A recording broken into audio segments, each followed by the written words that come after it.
have it on. We still have 1 or 2 minutes there before, and then I think the more I've done these, that I'm less bothered if people jump in, because always people, they don't come early, so they always come on time, or then, so just to be natural there, because otherwise this is the mindset is that this is kind of just a regular discussion what we would have as an online, but do it on a specific topic and then share it. So definitely we already have, looking into the August one still, that what we do in August, but for September we look at the regulation. There's new legal stuff coming in, which is interesting there. So definitely.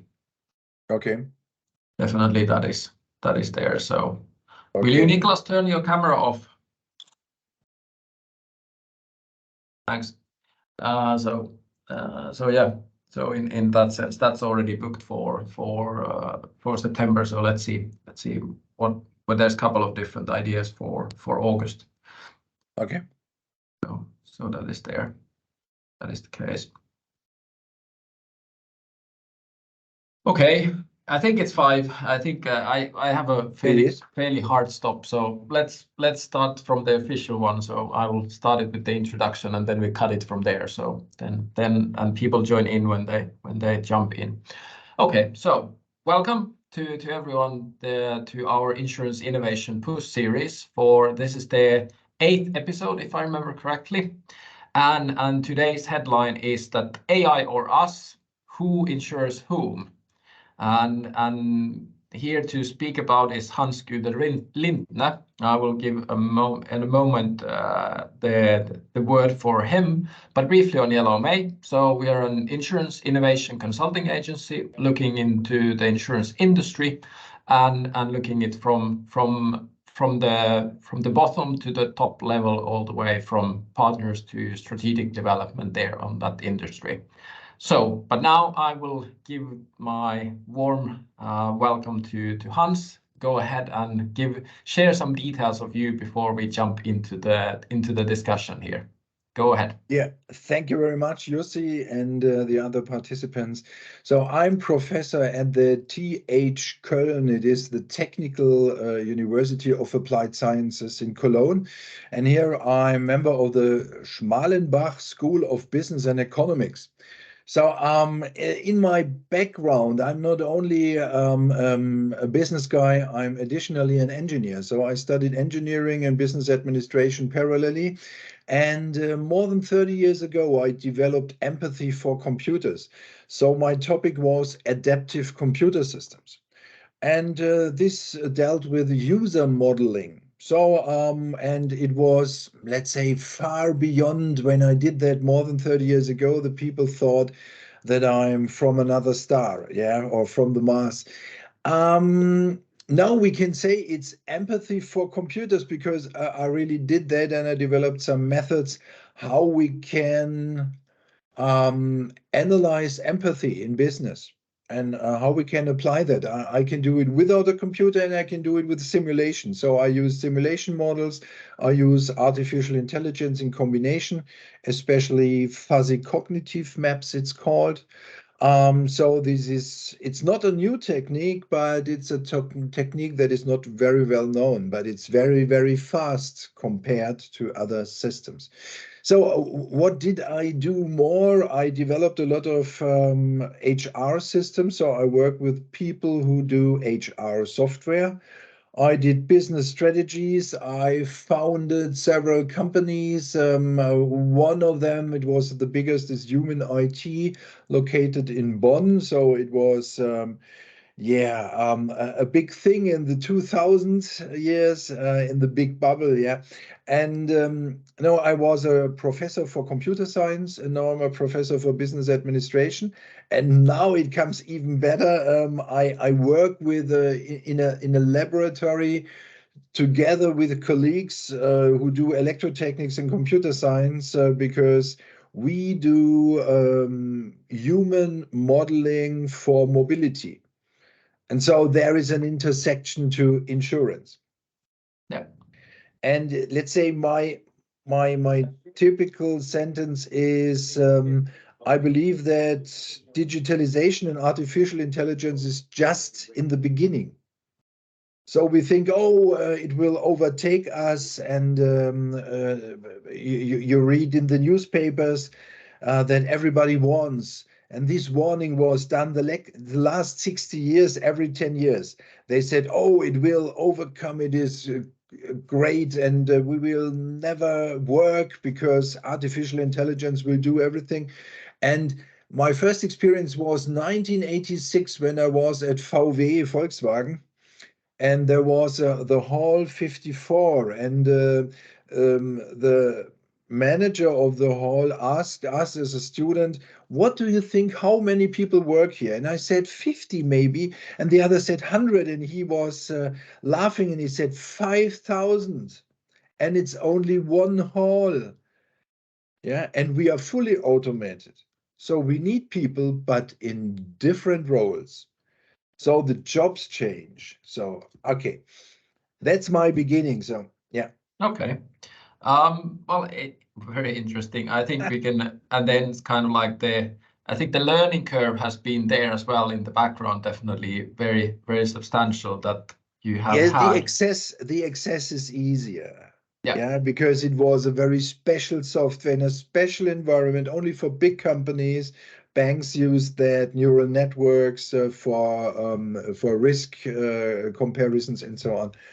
But now it's a little bit different because it's on your fingertip and on your mobile phone. Yeah, exactly. Yeah. Well, we traditionally have a just as a warm-up question, but normally we ask about insurance, but now at this time, then definitely because you touch a lot of other industry areas as well. Our opening question is that would you describe that AI is similar in all countries, or is it different? Yeah, I know that you came back from a country you can open up, and then definitely. Yes. But how would you describe this? Yes, let's say 1.5 weeks ago, I was in Georgia in the Caucasus, and there was a conference about artificial intelligence. And let's say, what do you mean with similar? This is a real problem because the artificial intelligence methods are, yeah, frequently used, but at the moment the most used techniques are neural networks, let's say backpropagation, together with some refinements. It's a newer form, but there is a lot of potential there. So going back to your question, the methods and the technology is nearly the same because the platforms are global when you use that. If you use the machine learning from Google, for example, so it's one big server that you can use, or you do not know where ChatGPT or other things work, or Facebook or whatever, and sometimes it's artificial intelligence is embedded. So I know in insurance industry, there are a lot of software manufacturers who do it very individually, because you can't use a standard toolkit. So you need knowledge about statistics. So it's advanced statistics, I would say, and not really artificial intelligence. We call that machine learning, but a simple regression is a machine learning. So I think what is different, not the technology, not the methods, the use is different, because the values, they are different in different countries and ethical and ethnical groups. Yeah, so it depends on the point of view of the user and the software provider. Yeah. Okay. Do you see, are there trends there in it that it kind of spirals from one country to another, so that is someone copying something from country to country, or how is the development going, or is it coming through from those major players there in the background? Which way does it go? How do you see it? I strongly believe that it comes from the major players. You normally think that you have to look at Google, then OpenAI came with the ChatGPT, and so everybody thinks this is artificial intelligence. No, it's not. It's just a little part, but they make the music. And look at, let's say, the Azure cloud from Microsoft. Yeah, they make the music because they offer a lot. But when I want to use my fuzzy cognitive map, it's a combination of fuzzy technology and neural technology. You cannot use the platforms. They are not able to do that, but the technology is much more faster. So this is a real problem. The big players make the music, but the real solutions come from clever companies. And so I met in Israel some companies who make very specific artificial intelligence solutions for insurance. And they are not really published because it's a deeper knowledge and you can't patent it. So that means you have to cover your knowledge and you offer a solution and not an algorithm. Okay. All right. I will try to keep that patent in my head, definitely, because that's interesting, obviously, because you cannot kind of go back into that who has developed this first and then to really cover that, okay, who has done it. But if going back to the insurance industry, what kind of a role do you see that AI would have in the future within that within the area? So the one thing, so for my keynote speech where we met us, I prepared and I saw most of the topics are automation, but I think automation is boring and it's just the normal way because automation was done the last year. So with Industry 4.0 and so on. So this is really boring and this is old stuff. I think the problem is understandable artificial intelligence. So if you train, let's say, a neural network, how can you make it explain yourself or explain that the network explains itself? So this is a big thing. So this tries Google and others, but neural networks are not the way to do that. So I think meaningful artificial intelligence and understanding is the key. So what does it mean, understanding? Understanding of customers, and let's say in social and mobile environments. So when you read about customers in insurance industry in the future, there are some stories. Let's say you want to go to your, let's say to my keynote speech. So I was preparing that for an idea, and then the computer tells me or my mobile phone tells me something and says, yeah, don't take this route because it's too risky. And if you drive this route, the pricing is much more higher. So you have an adaptive pricing according to your route and to your daily situation. I think this is absolutely horrible. This is not only control, it directly shows you that each step of your life costs money. And if you do the wrong step, according to what they think is the wrong step. So this is the point.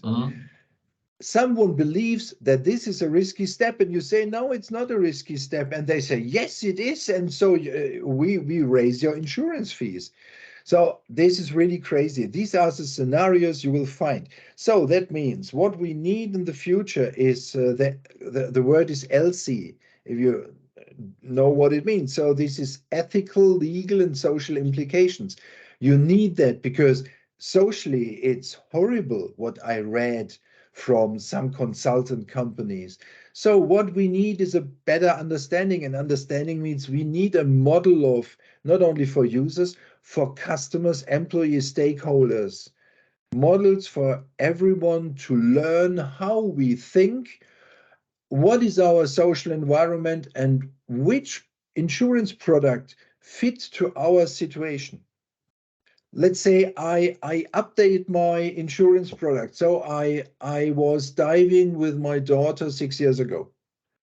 So, and we did it several times. At the moment, I do not have the time. I would love to dive. So I have a dive insurance for any reasons, but I cannot use it at the moment, but I don't want to lose it because I never know. So why isn't it adaptive to me? That means we need a model where the user or the customer can decide how to adapt the product, and not yearly, just for your situation.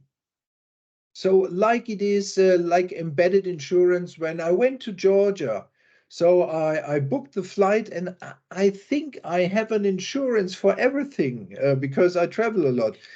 I did it again because I did not really know, and they said it's a good offer, and I said $50, no problem, go. So they make money, and it's very flexible, adaptive, and I could stop all the time. It's no problem there. So models and adaptation for understanding. But how do you, well, this is obviously a part of the buyer cycle in a way, but and I said that, but do you see, and you said it partially, but is the role of the end customer, what would it be? Would it be so that really the end customer molds with the AI the insurance product? I think artificial intelligence could be a good recommendation engine to support the customer what to do. And then the decision should be made by the customer. But now I come with simulation. You do not know what will happen. What are the consequences if you do a decision? And then I think you need a simulation. And if you can decide, you say, okay, if I choose this option, what could happen in the future? And therefore you need a simulation. And that means a video that shows you what could happen and which case is involved in the insurance. Yeah, I think I have to say that coming in a way, coming from the insurance industry point of view, and knowing the risk modeling, what is done there, is that yes, we have this 10,000 people here who has the same kind of a car, and we give them this kind of an insurance.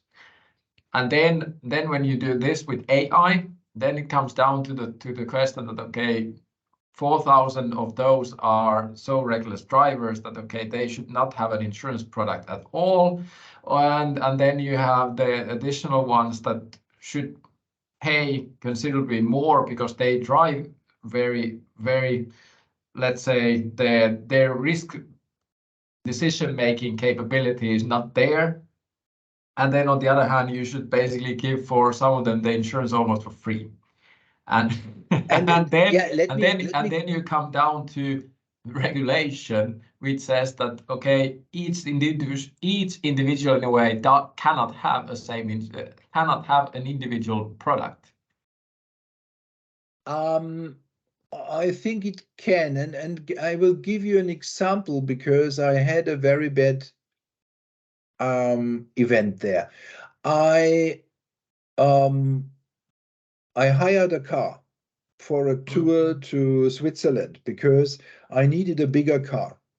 Yep. So it was not a very big one, but I went to a friend, and this friend, he is a representative for one of the big companies. I don't want to mention that. And because of the case later on, he heard about that and he was shocked when I told him. So let me tell you the story. I was on the way, and at the beginning, a bird flew directly in my window.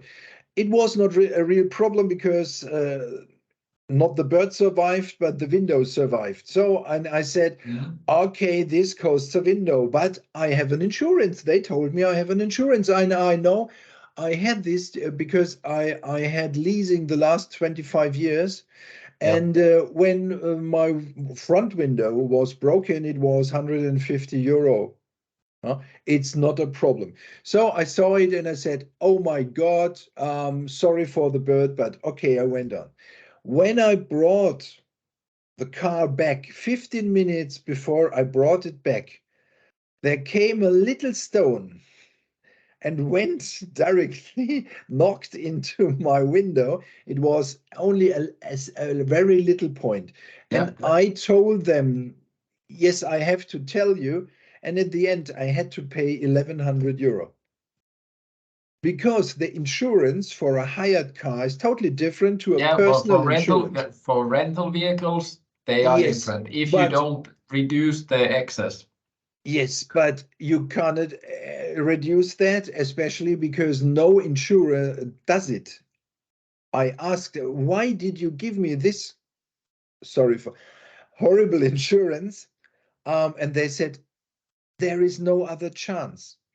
We cannot give you another one. It's only for, it's a free up to 2,000 euro. And I said, okay, next time I crash your car totally. Yeah. Yeah. Yeah. No, So, but that's and but this that means adaptation of insurance. Yeah. I just drive. Why didn't warn me? Why didn't the insurance warn me? Hey, guy, your model is different there because you hired a car. It's not a leased car. Nobody knew that, but we knew that when it happened. well, that is the challenge. I know that kind of like you don't consider the risk scenarios before it happens.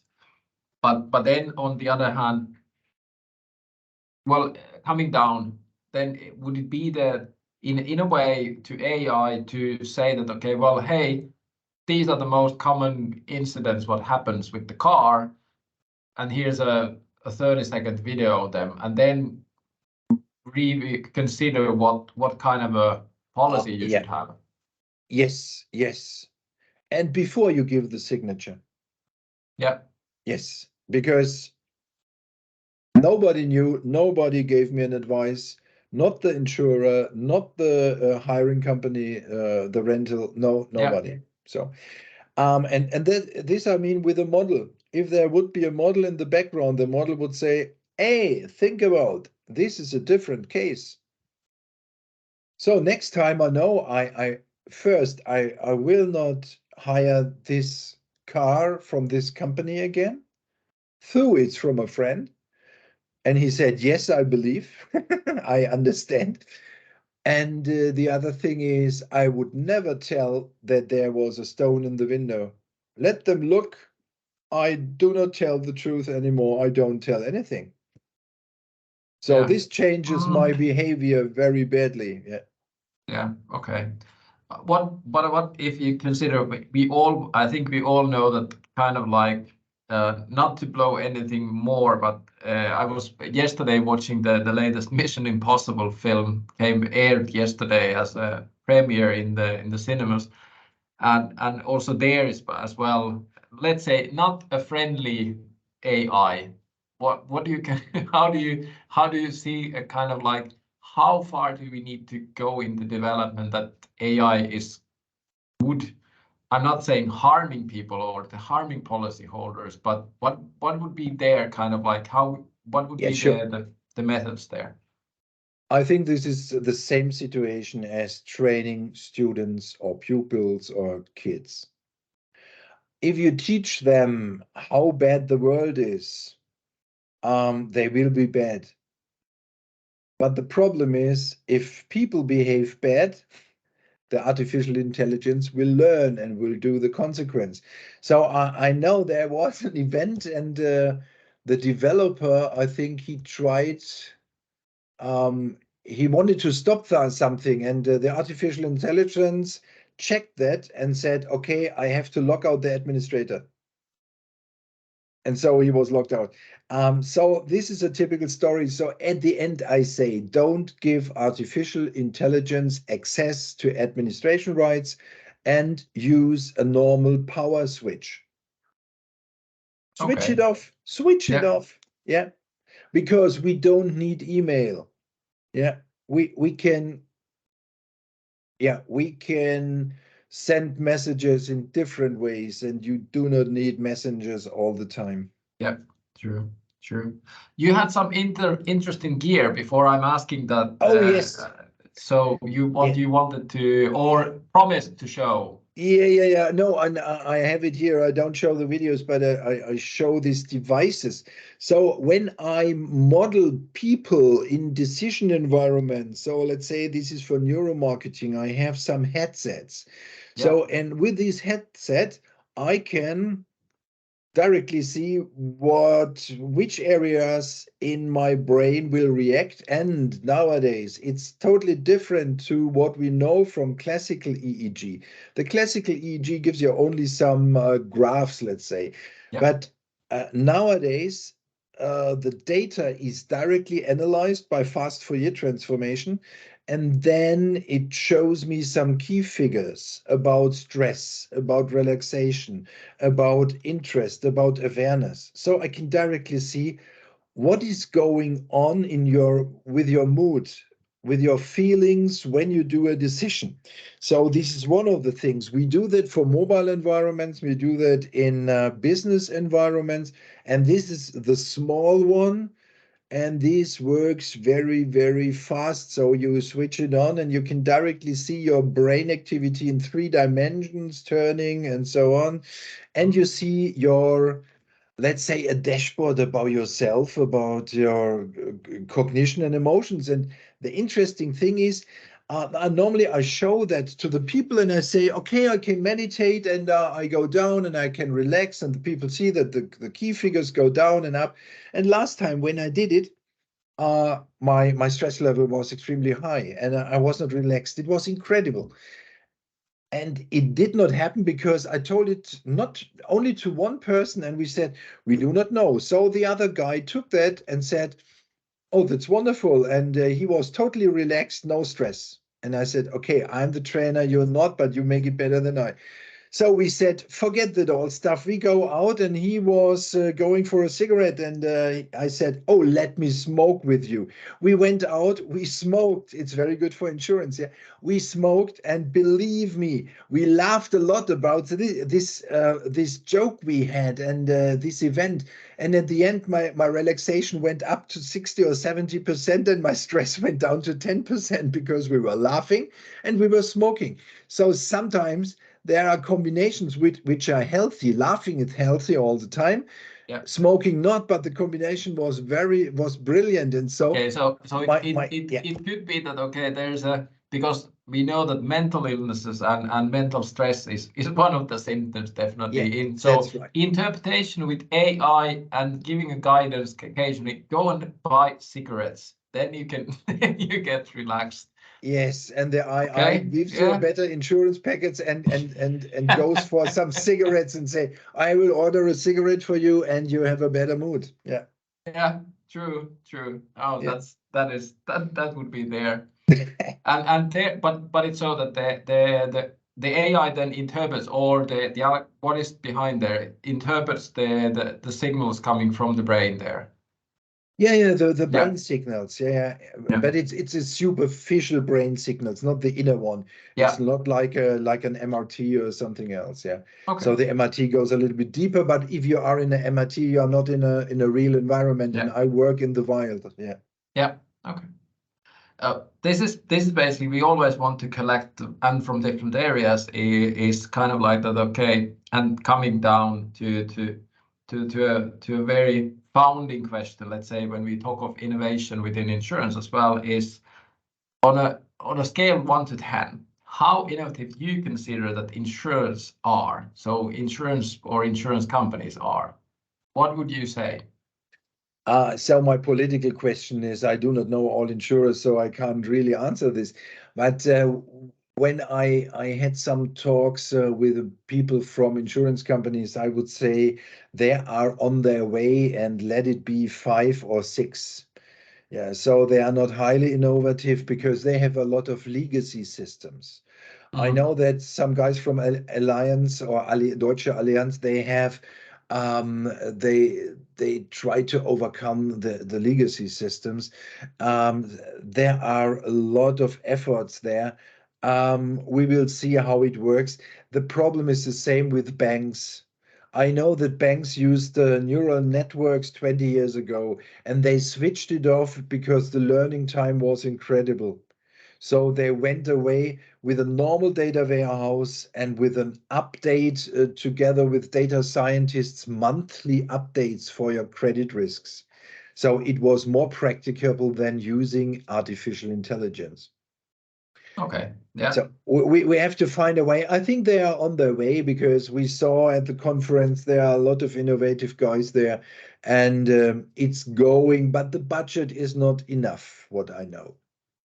Yeah, I think that's they have projects, but a million projects, but million is not enough. 10 million is better. Yeah, tens of million. Yeah. No, I think that covers as well, kind of like if looking at it, what would be there as one of the final notes on what would you say to an insurance company or insurance provider, what they should now seek from AI next? What would you steer them to look into? Is it the modeling, or is there something else? Modeling and values. Find out the values, how they are interconnected, and how you can use it for a better understanding of customers. I think that's a brilliant end note. I don't actually want It's to. round, I think so. Yeah, Yes. it is very round. It is very round. No, definitely.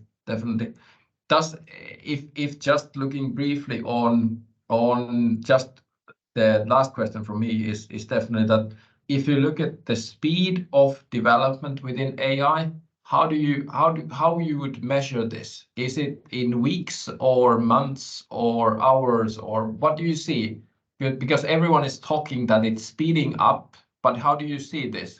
I don't see it. I had some projects there, and it was really the big players have big machines, and they are big like tankers. Yeah. So they are not very fast. I don't think that they are very fast. Maybe some specific research institutes or some specific departments, they will be fast, but they are fast in applications, but not in basic AI technology. Okay. All right. Because they do not use things like bias models or fuzzy cognitive maps frequently. Yeah. It's everything is deep learning, and yeah, this is old stuff but bigger. So this is not very innovative. Yeah. All right. Good. Excellent. Thank you, Hans. Thanks. It was a pleasure to have a chat. Same to me. And Thank you, Jussi. And I said it will be a recording afterwards for the participants who did not come today. So and thank you for the ones who tuned up to listen to the discussion. So thank you, Hans, and until next time. Thank you. Jussi. Bye Have a bye. lovely day. Bye bye. Bye. Bye. Thank you. Bye bye. Thanks.